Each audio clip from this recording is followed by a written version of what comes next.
Set champs are 1 week away. 1 week from today, set championships will have begun. There'll be 2 full weeks of them. And with that, we need to be prepared.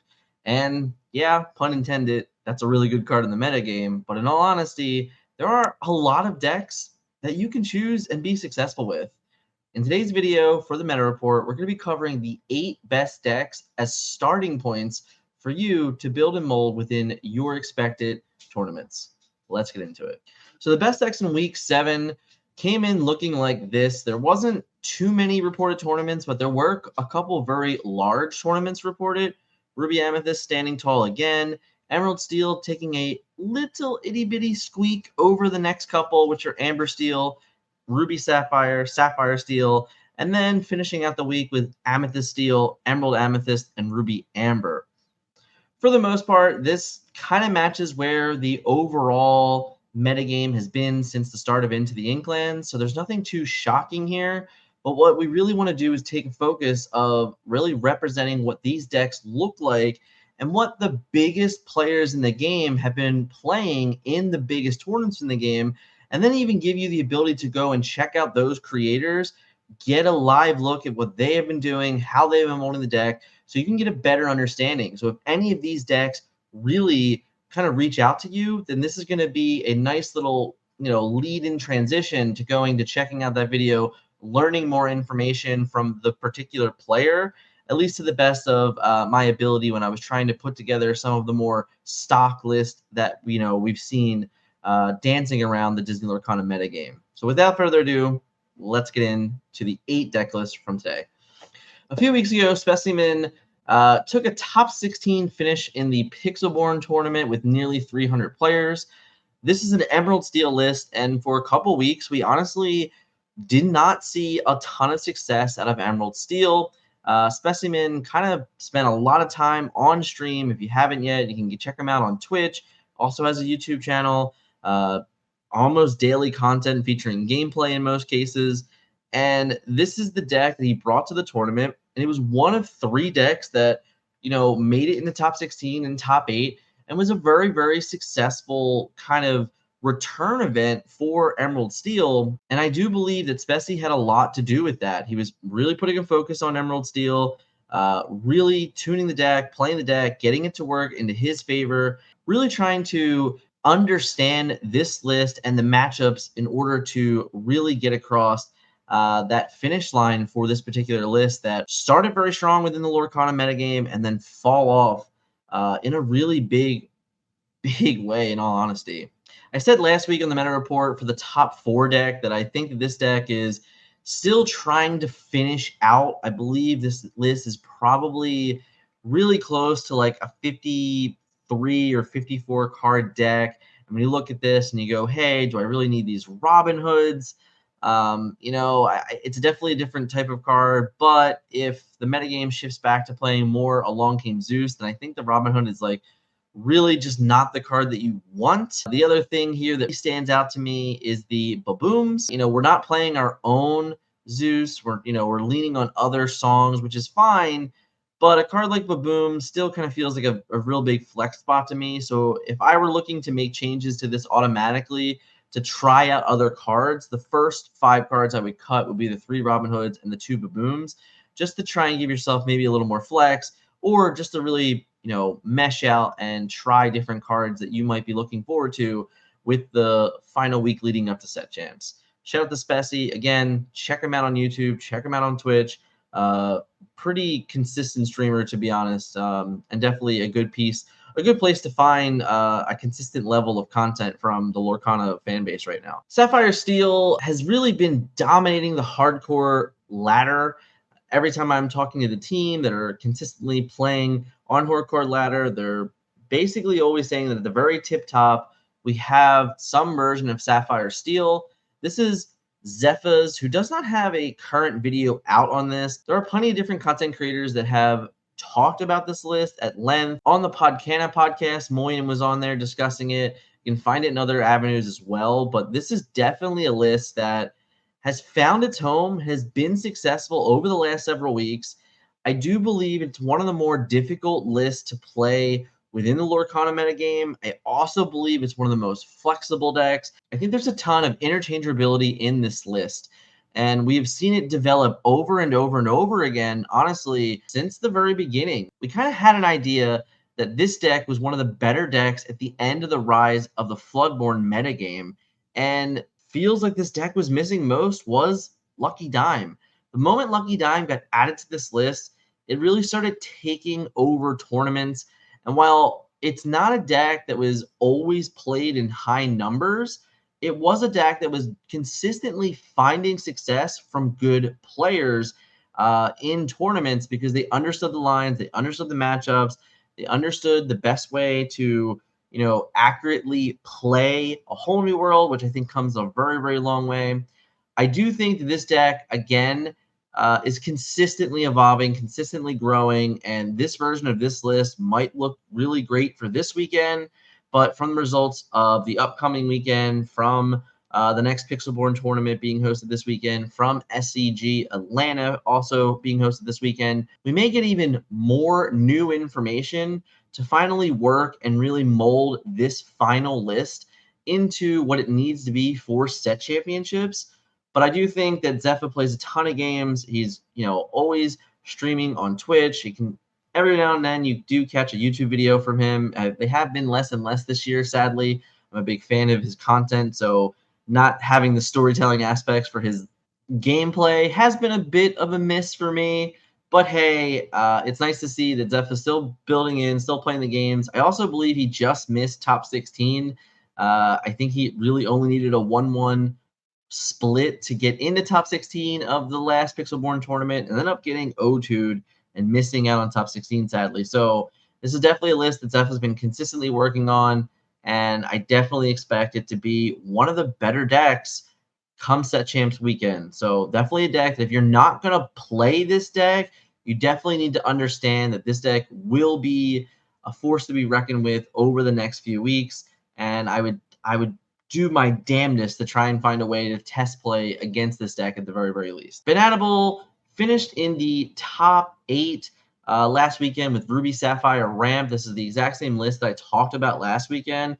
And I did mention that I'm fairly confident Banable would end up doing a deck review on this or a deck tech on this. He did have one. There is one on the channel over there. He also did a podcast with a couple of the other players that participated in the tournament, which I think is another great piece of information. So definitely picking up some different layers to understanding the Ruby Sapphire Ramp deck. For me, I think this deck is in a really well position right now. The fear is that some of the steel decks are kind of figuring out ways to actually beat you, and you might have to kind of not rely as heavy on that matchup. Specifically, the Emerald Steel matchup, which you don't really have any good answers to Prince John, and that can be a truly problematic thing for you because they can actually out card advantage you, which is massive. So definitely something to be weary of course, that if you are expecting more Emerald Steel in the metagame, then this list might not be as strong. You definitely have to find a way to mold that matchup to be a little more favorable if Emerald Steel is as expected. And over the last few weeks, Emerald Steel numbers have increased dramatically, definitely from weeks prior. So there's a good chance that that's a list that you're going to need to be weary of. Explicitly, if it's a list that does prey a bit on the Ruby Sapphire decks and a bit on the Amethyst Ruby decks. So it's definitely something you got to be weary of. I will say that this is a list, that I really enjoy because I think that we're consistently trying to figure out what level of ramp that we need, what level of locations do we need. Is 2 Lucky Dimes good enough? Should we be playing 3? Is the Lady Trimming Medusa split good enough? Should we play more of that? Should we be playing less dragons? There's so many flexible spots to this that I do find it intriguing, and I do think that this deck has consistently, again, continue to evolve. We've seen success throughout all of the Into the Inklands meta explicitly, again, because of Lucky Dime. Lucky Dime has been a key card into the Inklands meta. I think it's a card that pretty much everybody missed early, or they just didn't understand what the power level of it could be and how to truly adapt to that. And now that we're seeing Ruby Ramp, you know, really come to the forefold, and then also Sapphire Steel Ramp kind of come to the forefold, you're seeing that Lucky Dime is being really one of the powerhouse cards in the metagame, very, very similar to what Merlin Goat did in the previous metagame. Now understanding that all these cards that you can play kind of replace themselves, whether it be giant crabs or Gastons. Of course, adding the additional two lore characters like Maleficent, like Lady Tremaine, really kind of just add to the favorable outcomes that you can get from Lucky Dime. And even a card like Judy can really be a threat later on in the game, and of course against opposing Lucky Dime decks or spell books, etc. I think that this deck is very well positioned for the most part in a lot of its matchups. But again, this might be a meta prediction, so it's going to be tough, or you're going to have to figure out ways to adapt that style, against the Emerald Steel list if it does show out to be a problematic thing. Because at the end of the day, this was the most played deck with 50 registered copies in the largest tournament, and only one of them were able to find its way home and do a top 8 or even a top 16 finish. So while this deck was represented very, very well, it did not transition well in the two game meta for sure, which could be a problem within the deck itself, or it just could have been that the metagame wasn't it for today, and you might have to truly kind of revamp what you're doing and put yourself in a better position overall. Again, definitely check out Battle's full video breakdown on the Ruby Sapphire ramp deck. Just a few weeks ago, Zahn picked up a win at the 8K in Atlanta, Georgia, featuring an Amber Steel Flutes list.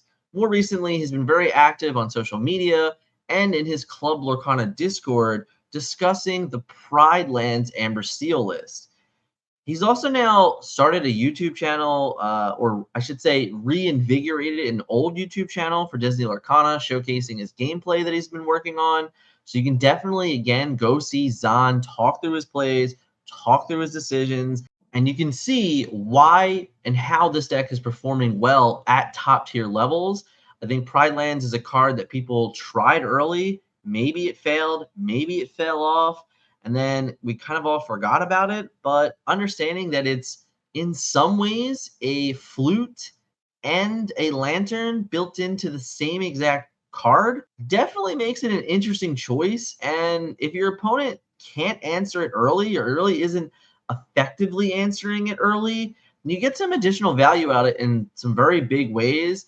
It can definitely increase the ability for Rapunzel. Rapunzel can be so very punishing with so many different Pride Lands lines. So I do think that that's a very interesting card and inclusion for this.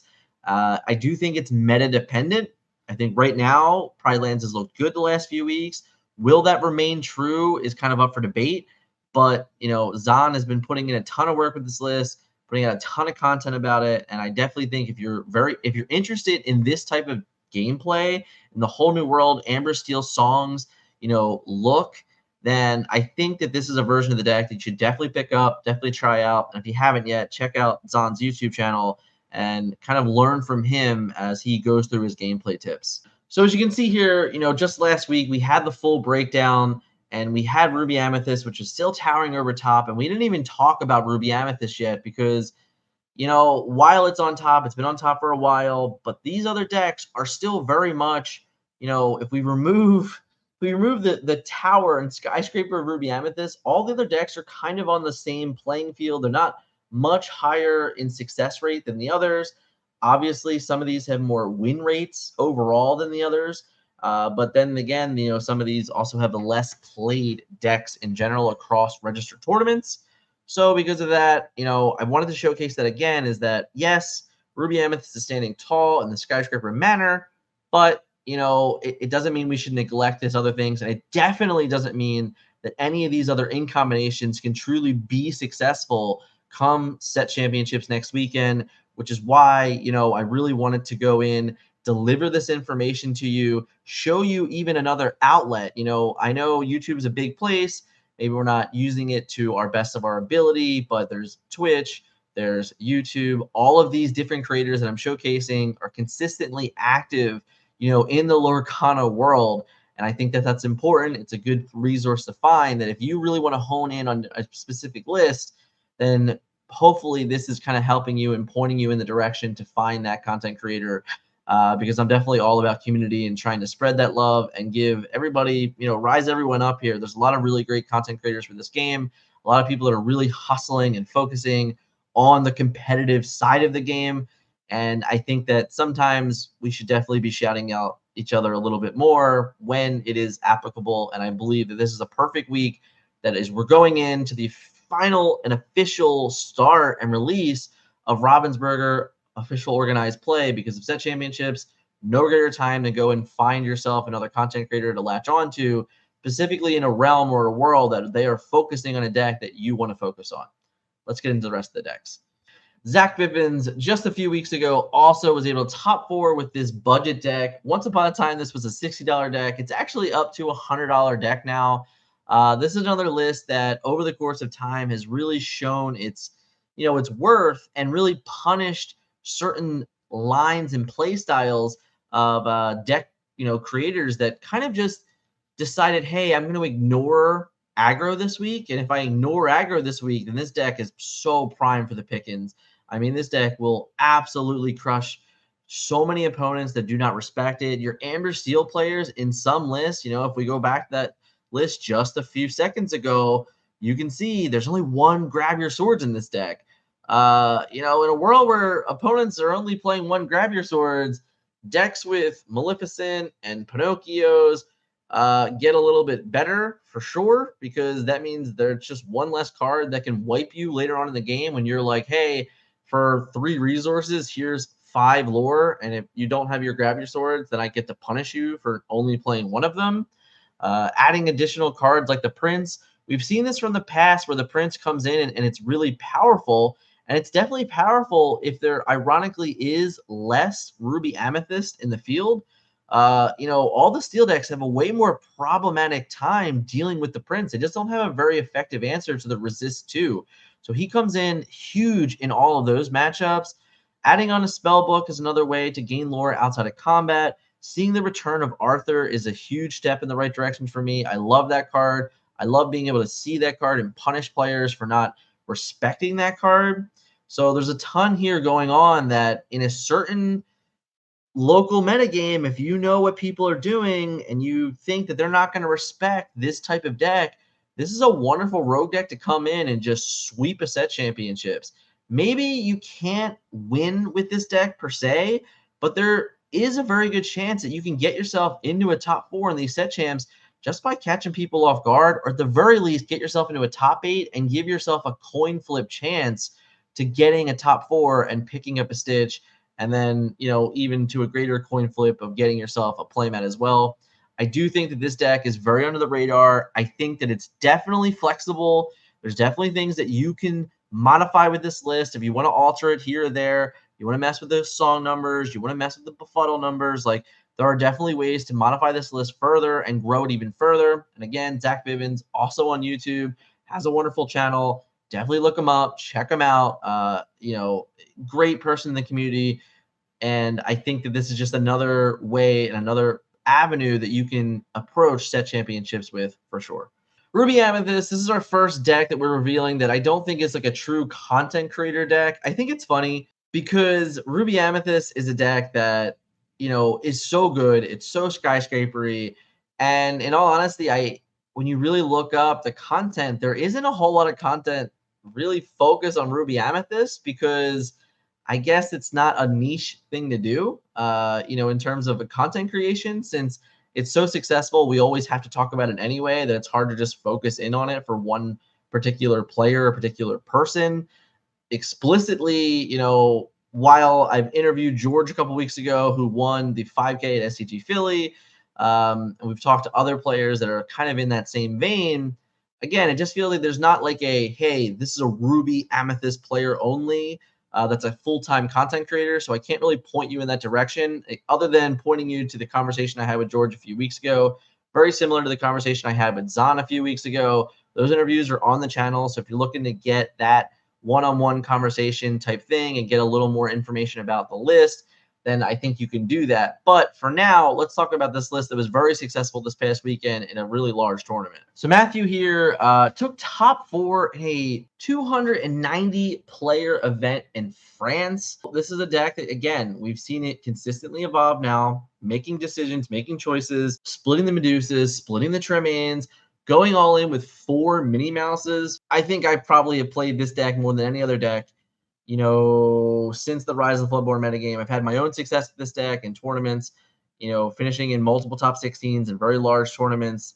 Sadly, a couple 9th place finishes, but hey, that's fine. What I can say is that this list, and in general, the Ruby Amethyst playstyle is so very close to like a 45 card deck or a 48 card deck, maybe, with that last 12 spots really just fluctuating every single week. You're consistently discussing, hey, what can I change? What can I do? What didn't work last week that makes sense this week?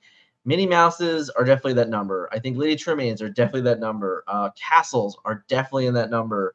The spell book, ironically, is kind of sort of in that number. In this list, we see Chernobog. Before, we've seen Olafs or Mini Mouses. Now we're seeing Chernobogs. Whether or not that's correct from week to week is always going to change. Some weeks, Chernobog's going to be great. Other weeks, Chernobog's going to suck, which means you're going to want to play the Olafs. You're going to want to play the Mini Mouses. Castles. When players aren't respecting Queen's Castle and they're not respecting McDuck's Manors, you should be jamming them in your deck, because then you can punish people and honestly kind of just pick up free wins, because everyone's gotten to this idea where like, oh, he doesn't have 4 castles, so I can slide and I can ink one of my answers to castle.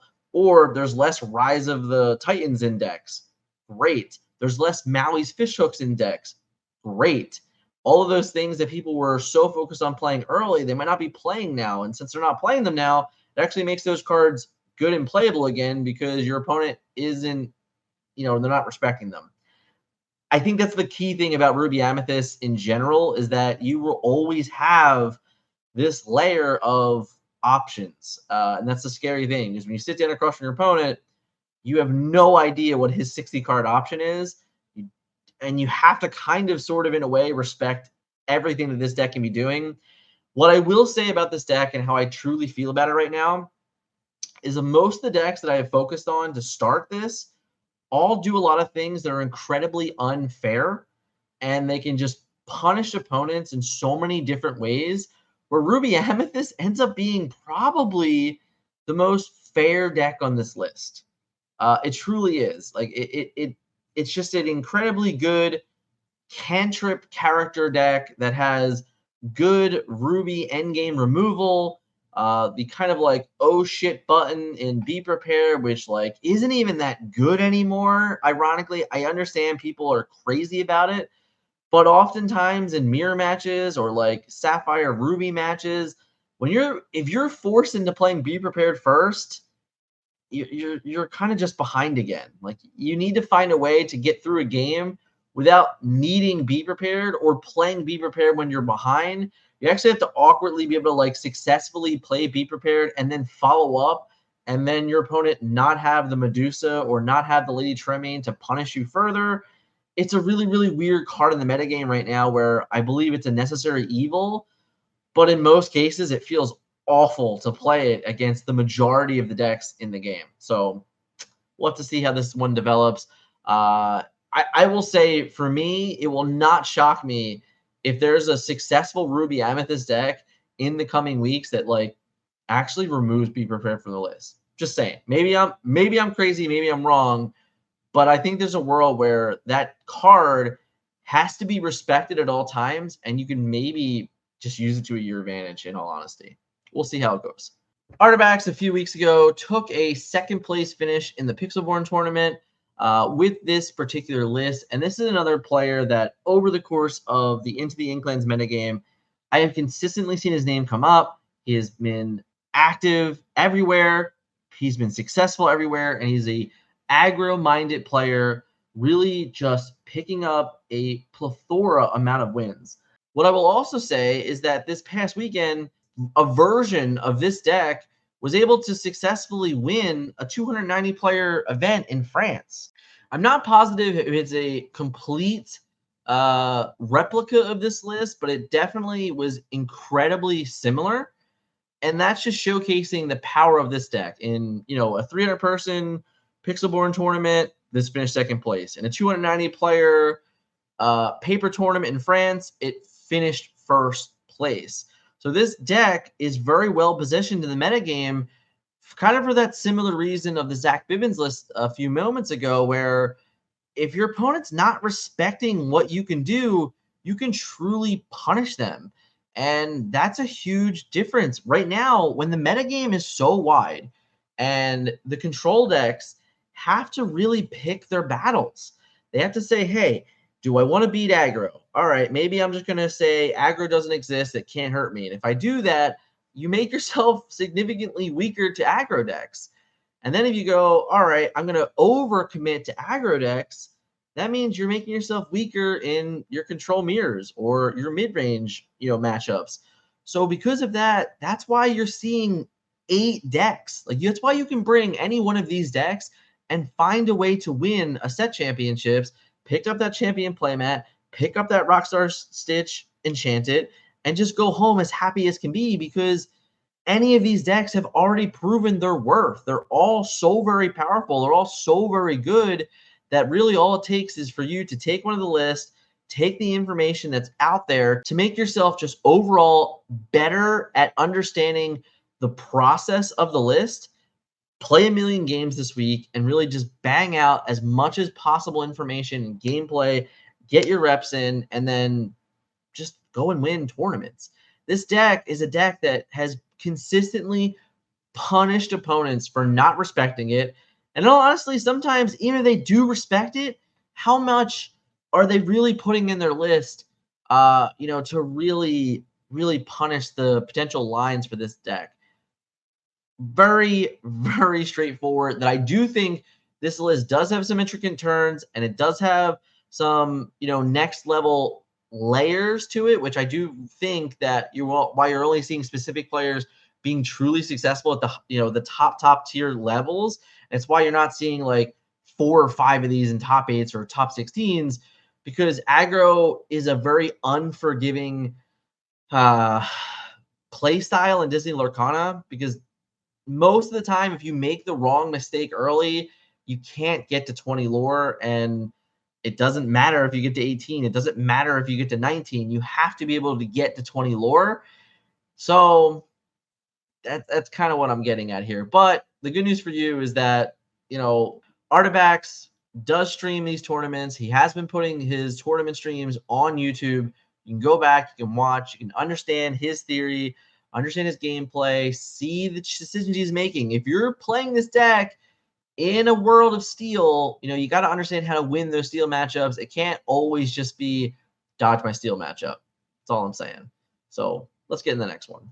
All right, so the last deck to cover is another a deck that top 8'd the 150-ish player event in Poland. The Scar didn't kill Mufasa.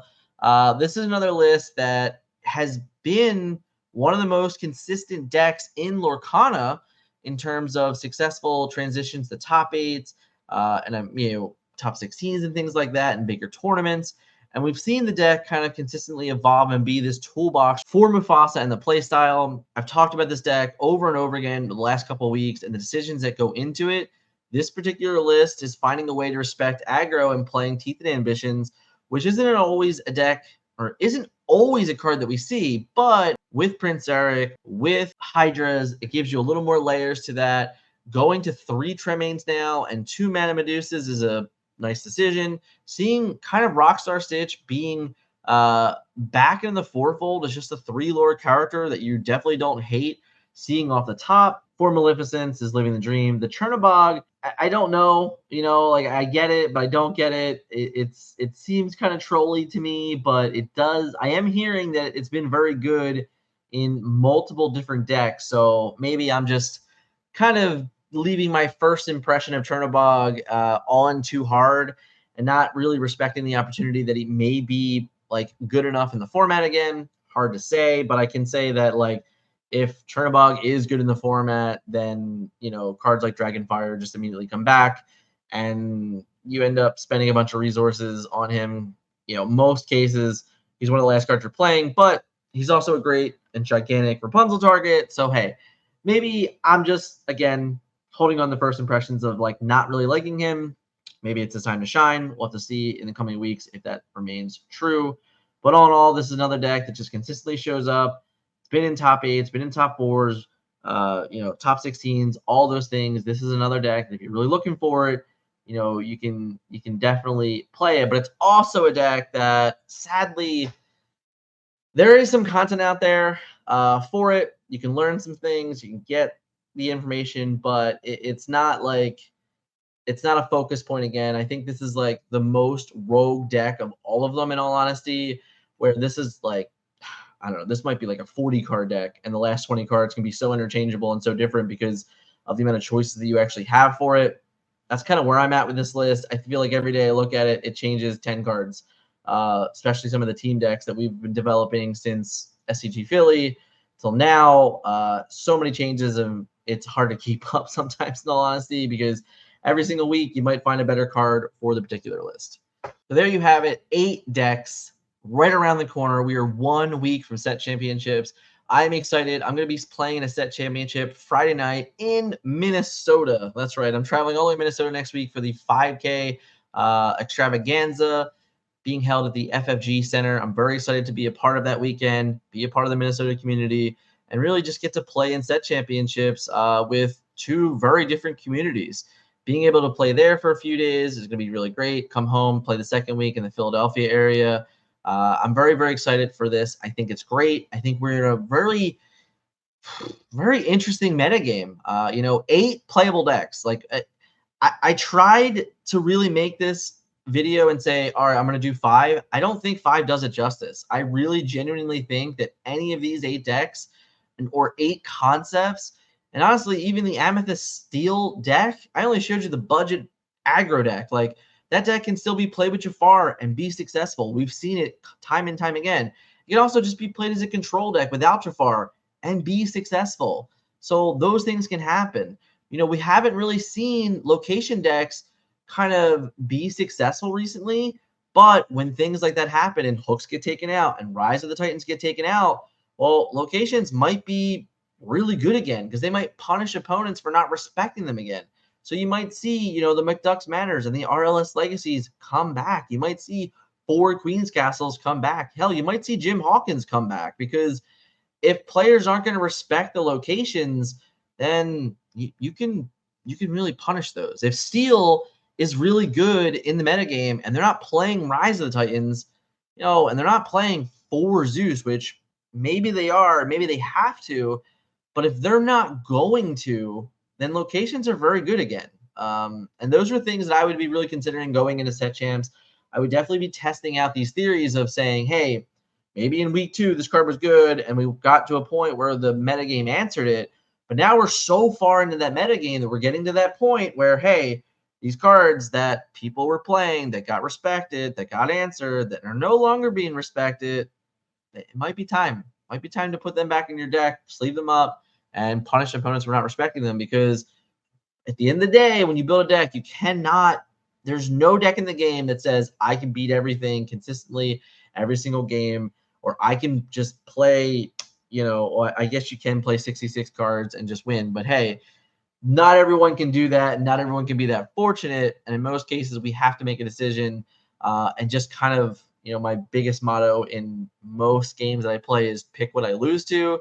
And I just go and say, hey, I'm going to play this deck. And if I get my bad matchup, then hey, I get my bad matchup. But all in all, I think it's a very interesting metagame. I think it has a true potential to blown wide open by 8 to 12 decks in the metagame, which is crazy. It's way more than I ever would have gave credit for in the Rise of Floodborn metagame, where I would have said maybe 3 decks, like in all honesty, like maybe 3. So to go from 3 in Rise of Floodborn metagame to go to like 12 in the into Inklands metagame, that's crazy, guys. All in all, I hope you guys enjoy set champs. I hope you have a fun, great weekend. This is just the first video of the meta report leading up to set champs. I'm looking to do some more content. We are back. I spent 2.5 weeks at WrestleMania. If you were following on socials, I talked about it. I think I'm going to be streaming soon. If anybody's curious of my wonderful experiences, hey, hit me up in the comments and I'll gladly answer them. It was a wonderful experience for life for me to be a part of that. But we are back. We are not as busy. I'm very, very sorry that we didn't have more content during that time. I worked a bazillion hours and I just didn't have time to do it. But I did miss you guys so much. Thank you guys so much for watching the video today. As always, we'll see you in the next one.